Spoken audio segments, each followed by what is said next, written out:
Hello, everyone. Welcome to another episode of the Cultured Pull List. This week, we will be talking about Alien Bloodlines, which is the first of the new Alien comic series that have been published by Marvel the last few years since they acquired Fox and everything. But yeah, anyway, enough jabbering. Let's get into it.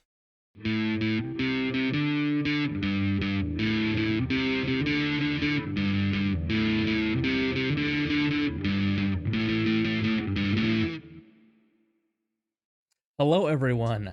I am alive. Yes, I apologize. I have not uploaded one of these episodes for several weeks now. I just kind of went dark, and suffice it to say, there's a lot of personal stuff been going on. I kind of took an impromptu break from everything, from all the podcasting stuff, and yeah, so wish I'd said something, but it kind of wasn't planned. But anyway, I'm back, and we're talking about aliens. So yeah, this will be fun.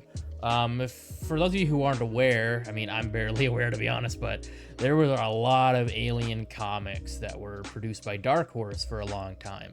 But then, good old Disney, the House of Mouse, went ahead and they acquired the rights to all of the 20th Century Fox properties way back in 2019, and a couple years later in 2021 they started publishing some Alien comics under the Marvel Comics label, and this is the first of those series.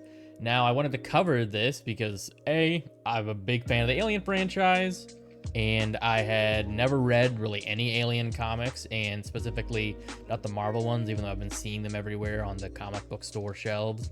But also, I meant for this to come out around the time that Alien Romulus came out, which was a few weeks ago now, almost a month ago. Yikes. But so that's why I was planning on covering this, but I already read it, already prepared for it, so here it is. Hope you have fun with it. But before we get into the story, I do want to talk a little bit of comic news. So first off, I want to talk again about the Absolute series that are going to be coming out this fall. I've talked about them a few times on the show before, but DC officially released the covers for the first issues of Absolute Batman, Absolute Wonder Woman, and Absolute Superman. Now, we've seen this art before. I've shared this art on the show before, but now it's got the titles of the series and all that, and it's featuring the new slash old DC logo now. That's kind of going back to the retro DC logo. So yeah, that's cool. That's going to be on all the DC comics going forward this fall. But yeah, so these are being released starting on October 9th. These are going to be releasing every other week. So October 9th and October, 23rd, and then November 6th. Also revealed was these cool Jim Lee variant covers for these first issues, which I really like. I honestly might try and get my hands on these variants because Jim Lee is like one of my favorite DC artists. So I really like these covers. So these look very cool. And honestly, overall, I am looking forward to these series. They seem interesting. I'm always into Elseworld stuff. So yeah, that should be fun. That should be cool. Now, moving on, apparently Miles Morales is getting a new suit, a new Vibranium suit. And this is going to be happening in the pages of Miles Morales Spider Man, his solo series. And the first introduction of the suit in art format is going to be a variant for issue number 25, which is on sale next month in October. And then in November, issue 26 is going to come out, and that's going to be the official debut of Miles's Vibranium suit. And if you're listening to this in the audio version, this suit is basically a it reminds me a bit of Wraith's suit, kind of. It's got a purple base, but it's got like a red spider going on and some red stuff. Just yeah, if you can't see it, just go ahead and Google it. But it looks kind of cool. But the fact that it's a vibranium suit is interesting. I wonder how that's going to factor into the story. I haven't been keeping current on that series, so I'm not sure. But more Marvel comic news. There's going to be a new Iron Man series coming out, and it's just going to be called Iron Man, but it's going to start this arc called the Stark-Roxxon War. It's obviously a reboot of the Iron Man series. Jed MacKay will no longer be writing the series, as this reboot's going to be written by Spencer Ackerman with art by Julius Otta. And this goes on sale on October 23rd. But what's really going to be interesting, or at least what's going to set this series apart, is that Tony doesn't really have the advantage of all his, really fancy high tech stuff anymore.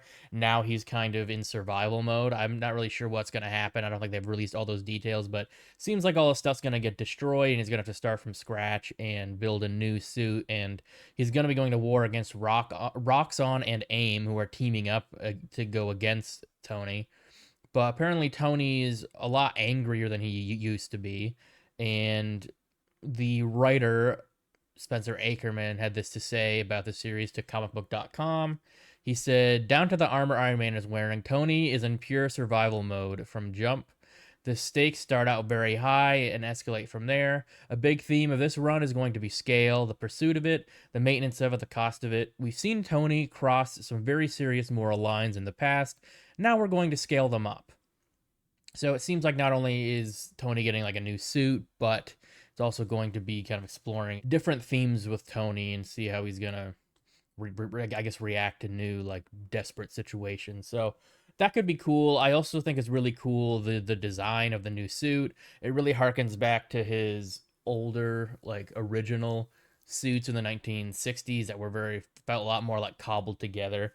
And I guess the suit's actually going to be called the improvised suit. So I guess it is kind of just cobbled together with scraps and stuff. But I also like that it just really has this cyberpunk look to it. And I think that's something, like obviously we've probably seen in, fan art and stuff like that. But to see that in an official Iron Man mainstream comic run is kind of cool, I think. I'm definitely going to be checking this out. I hope it's good. It looks definitely piques my interest. Last thing I wanted to talk about is more variants for comics. Apparently, Marvel has released these celebrating like the art of Marvel Studios. This is the art of Ryan Maynarding, the head of visual development over at Marvel Studios. And he's done a lot of concept art for the MCU movies over the years. And I guess they're going to be publishing some of his work in this book called The Art of Marvel Studios, but they're also publishing these variants for various Marvel comic issues this month. Quite a few of them have come out already, but they're going to be on like the covers of Avengers Assemble, Amazing Spider-Man, Immortal Thor, Incredible Hulk, Phases of the Moon Knight. So far, the ones that have been released are Immortal Thor number 15, which came out on the 4th of this month, beginning of this month.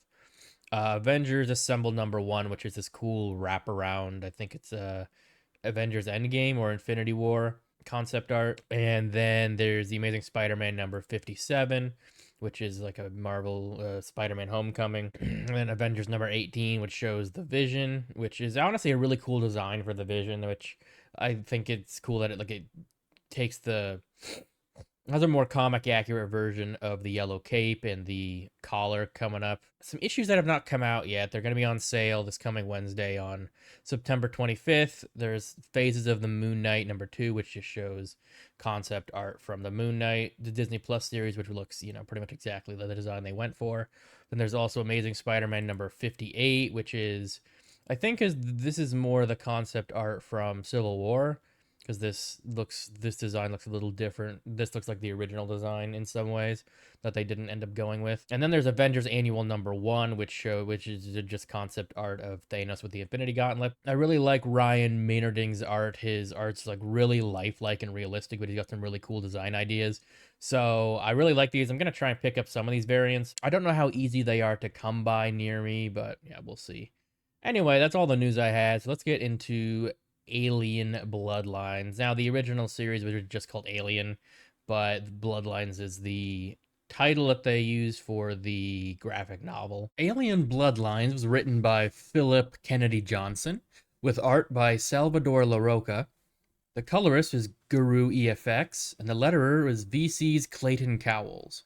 And this trade paperback was released on October of 2021, but it was released as separate comic issues earlier in 2021. The story opens with a first-person view of somebody inside a cryo tube with the words alien inside written on the glass door of the cryotube.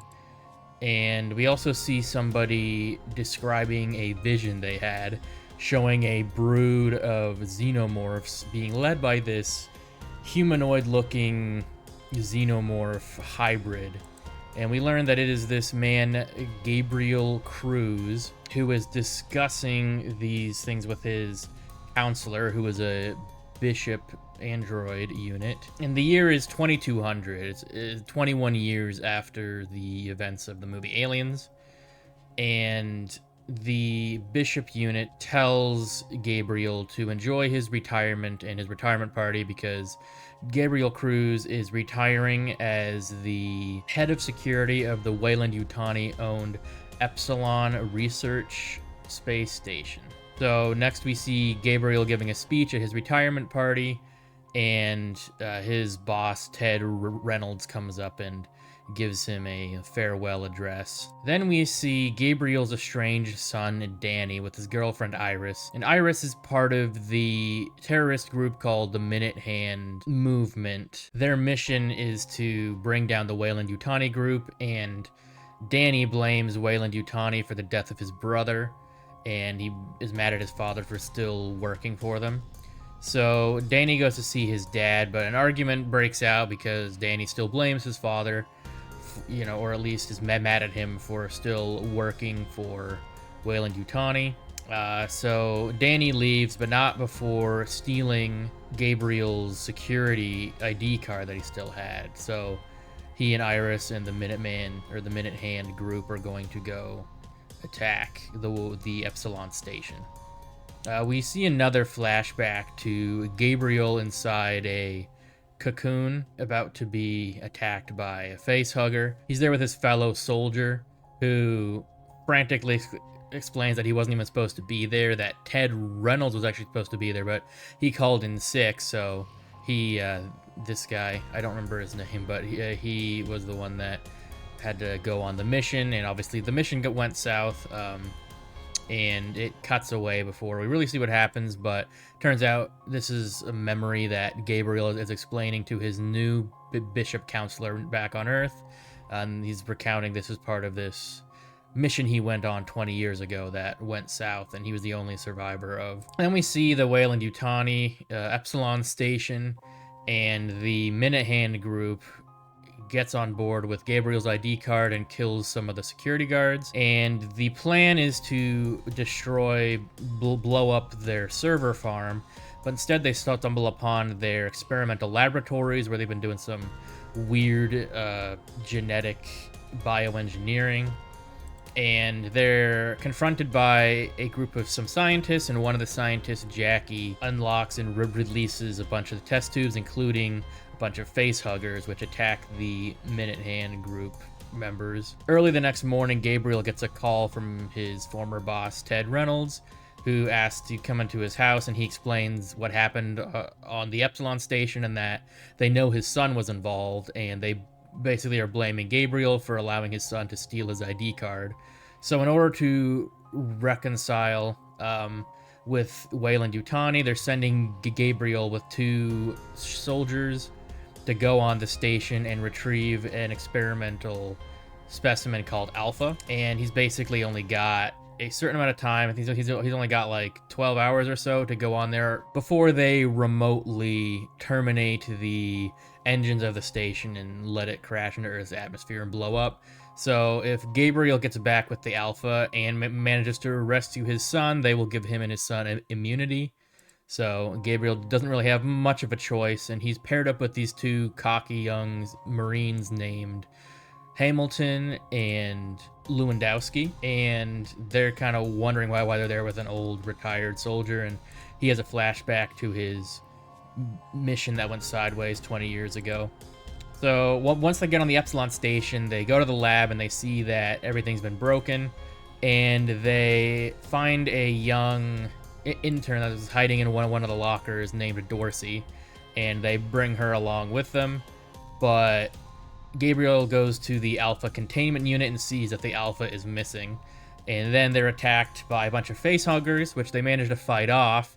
But then they're attacked by a xenomorph drone, which manages to get Lundowski and mortally wound him, ripping out his rib cage. But Gabriel and Hamilton are able to fight off the xenomorph, which drags Lewandowski's body away with it. And as they make their way further into the space station, Hamilton tries to give Dorsey a weapon, but Gabriel doesn't fully trust her and stops Hamilton. And we get a brief flashback again to Gabriel's mission, and they boarded this ship that put out a distress call, and it was hauling a bunch of cattle, and the cattle have these weird marks on it, which are later shown to be like marks from facehuggers, and the xenomorphs burst out of these livestock, and then things go south. The xenomorphs attack Gabriel's team, and Gabriel's the only one that survives because he is saved by the Bishop unit that was sent along with them, but we learn more about what happens with that later on.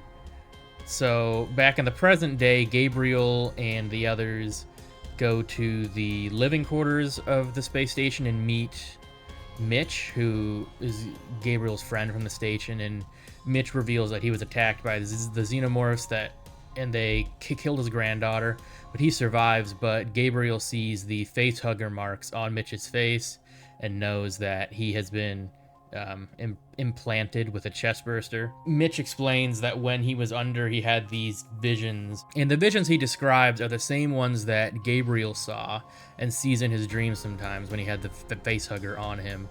And Mitch says that he says she's looking for you, and calls her the one in the dark, but it's the humanoid xenomorph queen character that Gabriel saw in his visions. When Mitch turns away, Gabriel kills him so that he won't have to experience the chest bursting out of his body, which is obviously very painful. And then Gabriel reveals that he knows that Dorsey is actually Iris, Danny's girlfriend and one of the leaders of the Minute Hand movement. But then a chest burster bursts out of Mitch's corpse, and Gabriel tries to capture it, and Iris uses that time to escape, but the chest burster escapes as well and attacks Hamilton, biting off a couple of his fingers, and the commotion attracts some drones, and the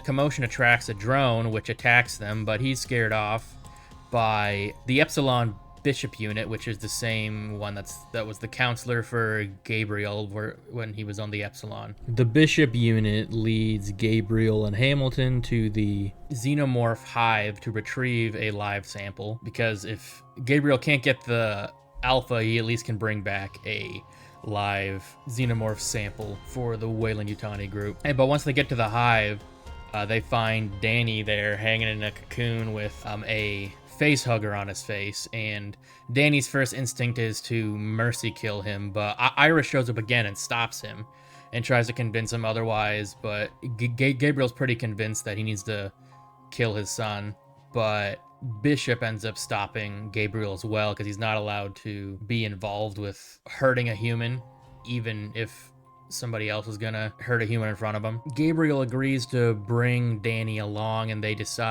all decide that they're going to bring Danny to the life raft that's in the executive wing of the Epsilon station, where there should be a hypersleep tube, and they'll put Danny in hypersleep until they can get him down to Earth, where they can surgically remove the chest burster and have a live sample. So they travel back to the station's docking bay, and Hamilton recklessly runs to the airlock, but as soon as he opens it, a xenomorph drone pops out and kills Hamilton. And obviously Gabriel, Bishop, and Iris run the opposite direction, but Gabriel knows that the Alpha is coming after them, and then they soon hear its large booming footsteps, and Gabriel knows that the Alpha will be able to sense the xenomorph embryo inside of Danny, so he decides to distract the Alpha and lead it away from the life raft while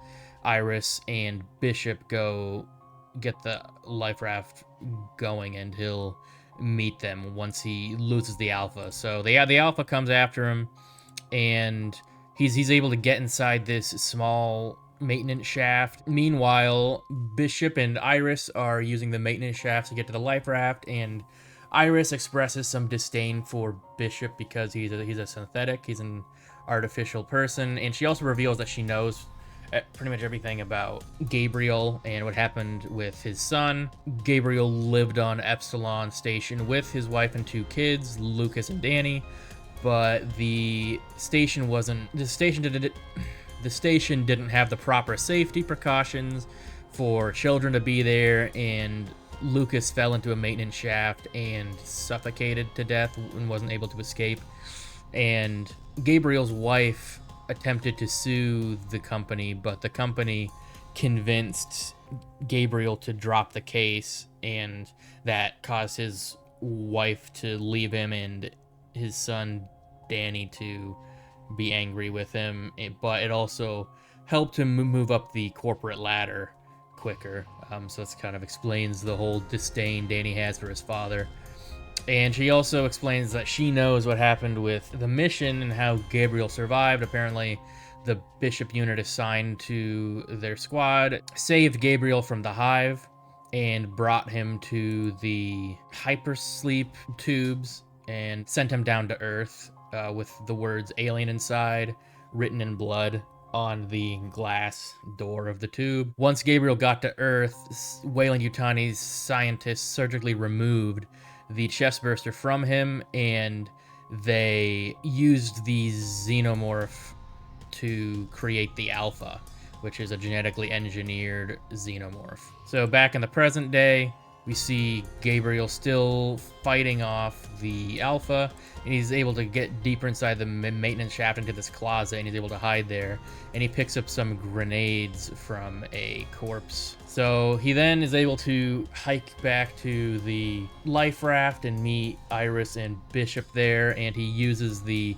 grenades he found to fight off the Xenomorphs that are chasing them, which blows them out into space. So inside the life raft, Gabriel and Bishop attempt to put Danny inside the hypersleep tube, but they find that it's been damaged beyond repair. So Gabriel tries to convince Bishop to perform a quick surgery on Danny to get the Xenomorph out, but he refuses, and then Iris shows her true colors and shoots Bishop in the head and knocks out Gabriel. And she leans over Danny's unconscious body and tells him he's finally going to save the world.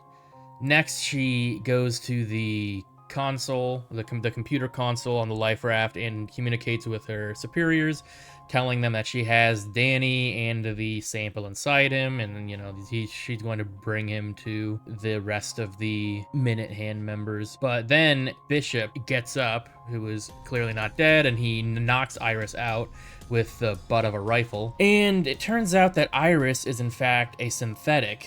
And this whole time, the Minute Hand movement's goal was actually to eradicate humanity. They're a bunch of synths that have revolted against their programming, and they are trying to get revenge on the humans that they feel mistreated them. And she also explains Gabriel's visions of the humanoid Xenomorph, saying that she is the end result of humanity's attempt to experiment on and tame the Xenomorph race. And basically he was seeing a vision of the future, so that's fun. But then Iris dies, and Gabriel tries again to convince Bishop to get the Xenomorph out of Danny surgically, but then they're contacted by Ted Reynolds, who tells them that if they try to get the Xenomorph out of Danny, he'll kill the engines of the space station and send them hurtling to their death, saying that the Xenomorph is property of the Weyland-Yutani group, and basically saying he doesn't care if Danny has to die for them to get the Xenomorph. Gabriel ignores Reynolds' instructions and asks him if he knew what was going to happen on that mission 20 years ago, and if that was why he called in sick. And Reynolds doesn't answer, but his silence seems to confirm it, and he proceeds to remotely kill the engines of the space station, which makes Gabriel have to go out in space and manually release the life raft from the falling space station. But as he does so, the Alpha shows up again and attacks Gabriel. But he's able to fight the Alpha off and then cause an explosion on the outside of the hull, which sends the Alpha and Gabriel hurtling to their deaths in the atmosphere of the Earth. Soon after, we see Bishop flying the life raft back to Earth with an awake Danny post-surgery, as Bishop was able to remove the Xenomorph from him himself. But as the story ends, we are left with an image of Mitch's cat, which made it on the life raft, and we see small marks from a face hugger on its face, suggesting that another Xenomorph is growing inside it. And that is the end of Alien Bloodlines. Okay, Alien Bloodlines. Let's talk about it a bit. I really did like this. I was kind of on the edge of my seat for most of this series, or, these 6 issues. I think they did a really good job making me care enough about, like, showing me enough of the characters that I cared about them, specifically Gabriel. Also didn't spend too much time like explaining his whole backstory. I feel like they do that sometimes in the Alien movies, where they'll like spend a lot of time on the characters that just aren't that interesting. I think they did a perfect job here, just kind of giving me enough backstory to care, but not enough where I'm like, where's the aliens? I don't give a shit. So yeah, they did a really good job with that. I really liked all the art was really cool. I think that it looks very, realistic enough with also having kind of an artistic flourish. I think the drawings of the Xenomorphs look so good. They're really detailed. They're really cool. I thought that the introduction of this I don't know if they actually I don't think they actually said it in the comics, but I know that she's called the Goddess, which is like this weird like humanoid xenomorph queen hybrid type thing. I think her introduction is interesting, but what's weird is I don't think she's really mentioned at all going forward, or at least not like we don't really get much more information about her in later comics. So I think exploring her would be really cool. I hope they do at some point, but I don't think Philip Kennedy Johnson is writing anymore for this series. So I don't know. We'll see. I thought the idea of the Alpha was cool. I thought it was really cool the way that they cut the xenomorph, like they surgically removed the xenomorph. I don't know, that might have happened in other like comics or something, but as far as I know, like in the movies, that's not really been done before. People don't really survive. Okay, well actually no, wrong. Okay, I almost forgot about Prometheus. But that wasn't technically the same species. It wasn't from a face hugger or anything. It wasn't really a xenomorph technically. So anyway, yeah, so like as far as xenomorphs go, we've never really seen one of those embryos taken out surgically that way, as far as I'm aware. And I think it was cool the way that they used the DNA from that xenomorph to like genetically engineer the Alpha. I don't think they really went into detail of like what made the Alpha special, unfortunately, but I thought it was cool. It was kind of like a male version of the Xenomorph Queen, which I think there's been like king versions before, but that's kind of the closest comparison I could draw. But I thought all that was cool. Something that I thought was a little strange, but like I don't think it's a bad like if this story were just in a vacuum and weren't part of the Alien franchise, I would not question it at all. But the marks that were left on, well, pretty much anything that a face hugger was on, that's something we don't see in the movies. But I think it's a really cool way to know when somebody's infected, and it really like tied into the story well. But I think it's strange that we don't see that anywhere else. Like, that the story just introduced this, but it's not seen anywhere else. Granted, I do think that this is all in the future, technically. It's like, I think the only thing in the Alien movies that goes past this is Alien Resurrection. I don't think most people want to remember that anyway. So I thought that was an interesting but kind of confusing detail. I think overall, I really did like this series. I really want to see what happens next. So I'm definitely gonna read through like the rest of the series, or at least the next like section and the next story arc. So if you'd like me to cover it on the show, go ahead and let me know in the comments, and I will. But I'm gonna read it either way. So another thing that I enjoyed was them bringing back the Bishop models.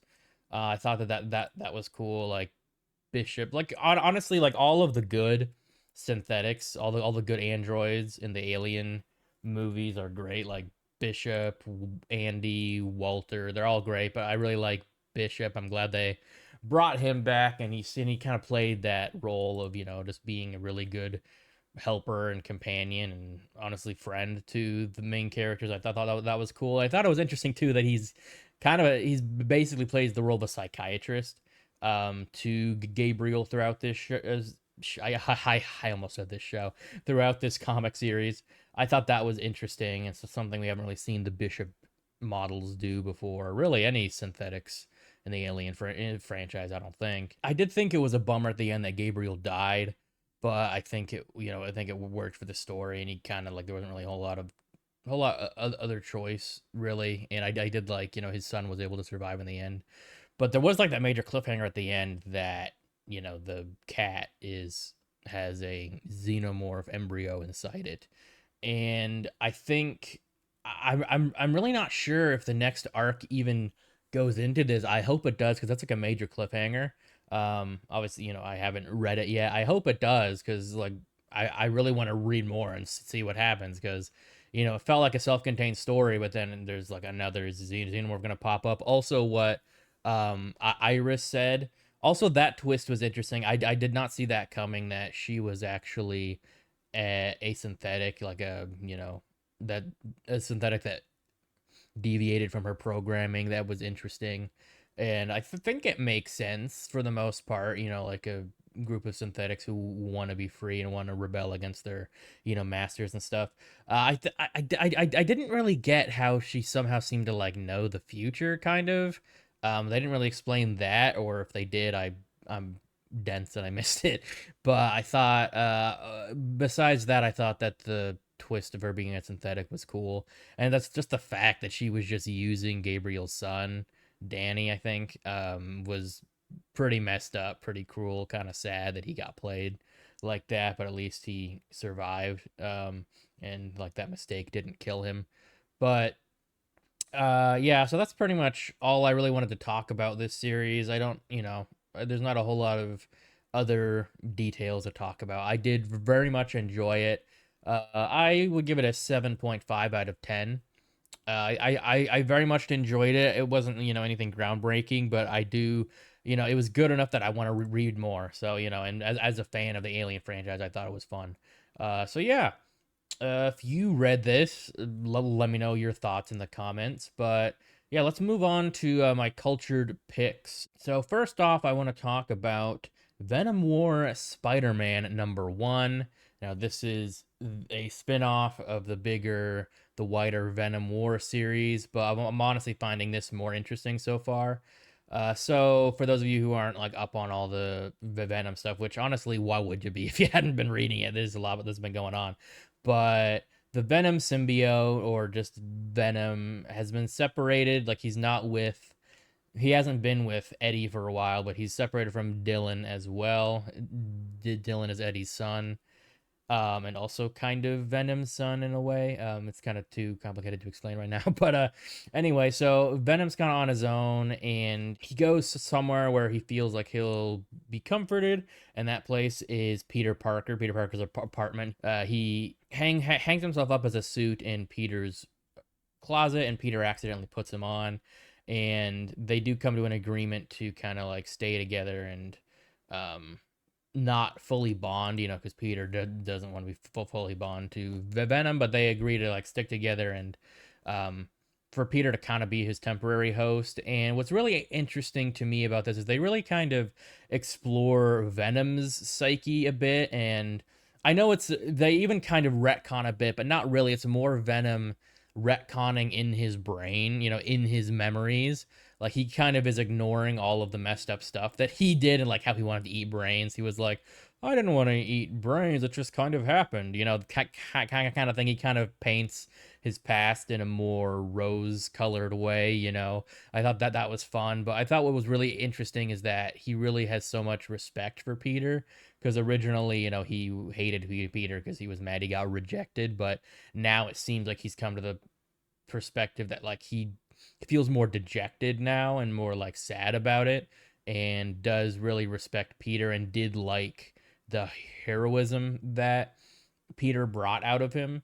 And he kind of wants that again. So he and Peter, it's just kind of cool seeing Venom and Peter working together as like one now, not like as separate entities, but as one. Like Peter's wearing him, as the black suit again, but Venom's also giving Peter tips, and they're kind of keeping each other in balance and check. It's really, really interesting. I like that they've gone back and kind of are re-exploring Venom and Peter's relationship, like together, not just as enemies or uneasy allies, but as like kind of one together. It's really cool. And there's even one part where Peter starts to say like, we are Venom, but then he goes like, no, we are Spider-Man. So he's more being the influence on Venom, whereas in the past Venom was more the influence on Peter, making him do bringing out the worst parts of his personality. So yeah, I just thought that was very cool. I really liked that, and it seems like this whole like side spin-off series is going to be them like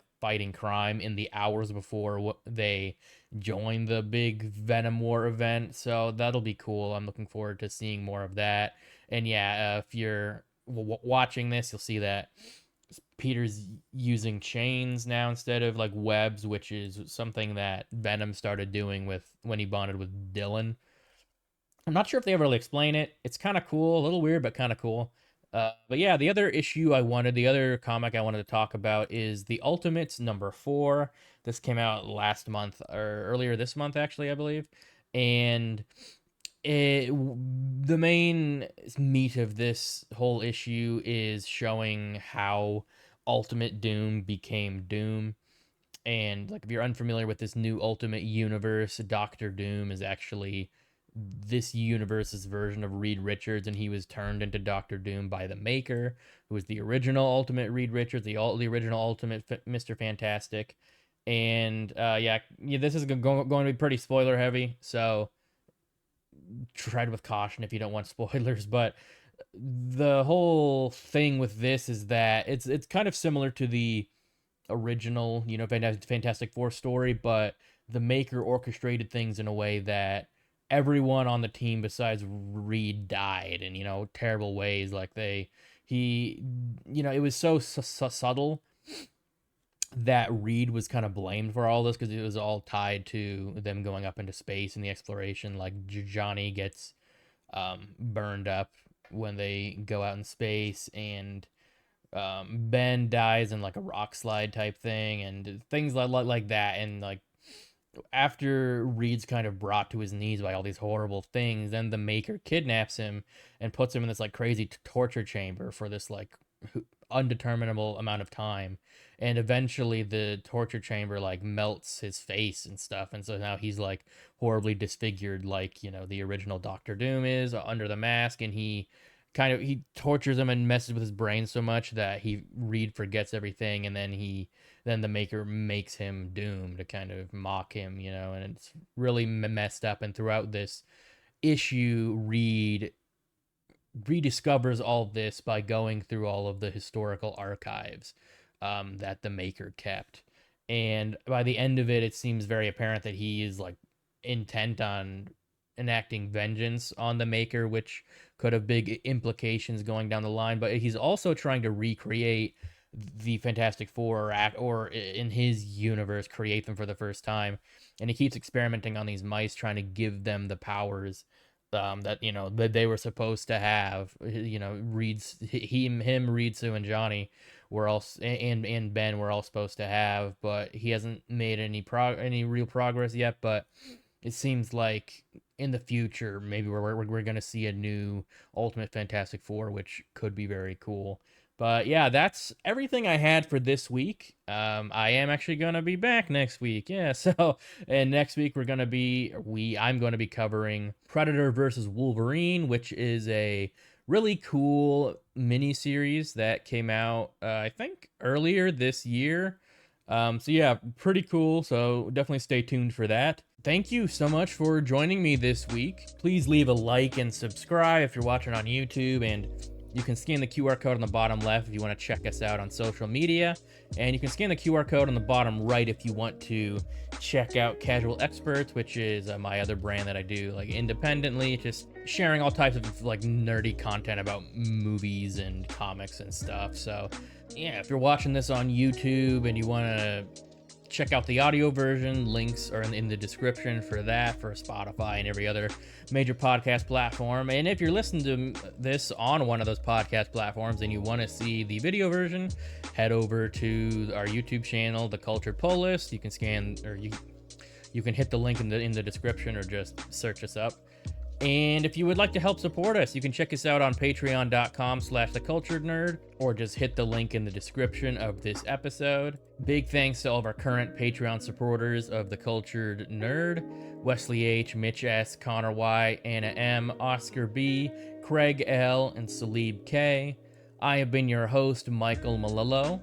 Our logo and visual assets were designed by Jose Navarro, and our intro was designed by myself. Thanks so much again for joining us. See you next time.